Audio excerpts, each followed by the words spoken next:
Good morning, members of the press. Morning. This press statement is on the delayed disbursement of funds to counties by National Treasury. The Council of Governors is concerned by the continued violation of the law by the National Treasury regarding disbursement of funds to counties.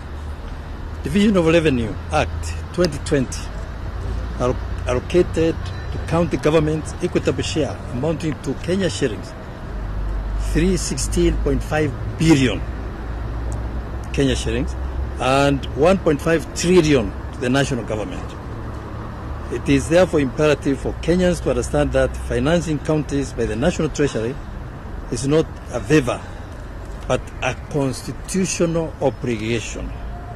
The taxpayer at the counties is also entitled to timely service delivery. Article 219 of the Constitution stipulates for timely disbursement of the equitable share of revenue. The County Allocation of Revenue Act 2020 provides a clear structure of horizontal sharing of resources as guided by the Division of Revenue Act. The county government cash disbursement schedule for the financial year 2020-2021 generated by the Treasury and approved by the Senate in line with the Public Finance Management Act stipulates that those resources should be disbursed to devolved units by 15th day of every month in the financial year. It is with dismay that we report that Treasury is yet to disperse resources to county governments amounting to Kenya shillings 102.6 billion, 2 weeks to the end of the financial year, as follows. 1. 3.5 billion owed to Nairobi County Government as arrears for 2019-2020. 2. 2.6 billion owed to Nairobi County again for the month of January. 1.4 billion owed to Nairobi County Government for the month of February. 14.4 billion owed to 25 county governments.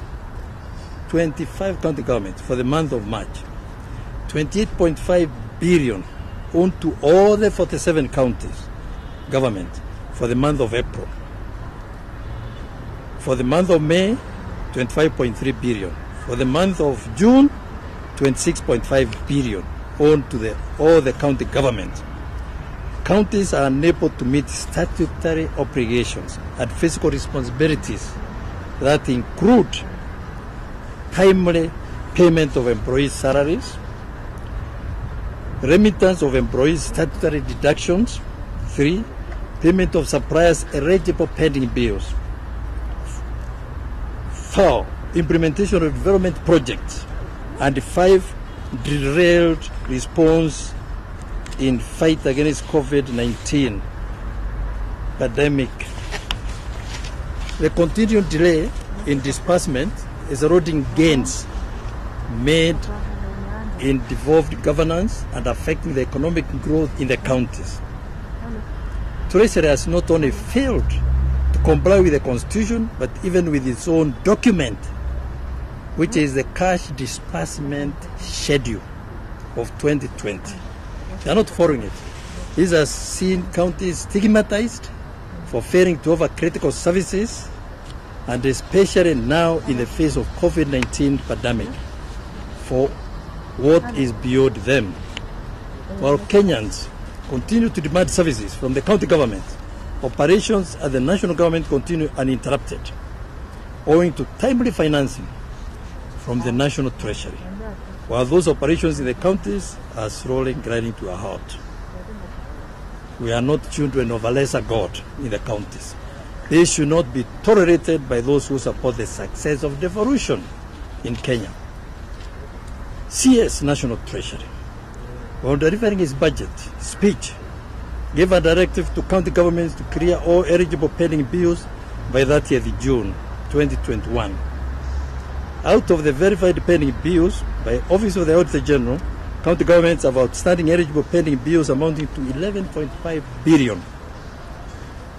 If the National Treasury release the resources outstanding, county governments will be able to clear most of the eligible pending bills, pay salaries on time, and remit statutory deductions. Otherwise, counties cannot comply with this directive.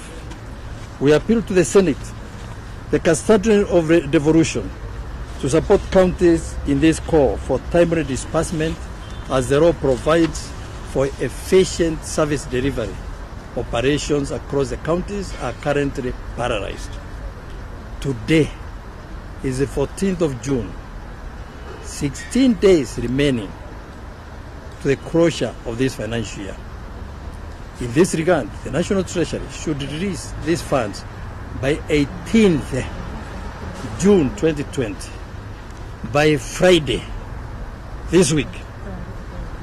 This will offer counties the remaining 8 working days, only 8 working days, to satisfy the stringent requirements by the Controller of Budget in accessing the funds and also in spending the funds.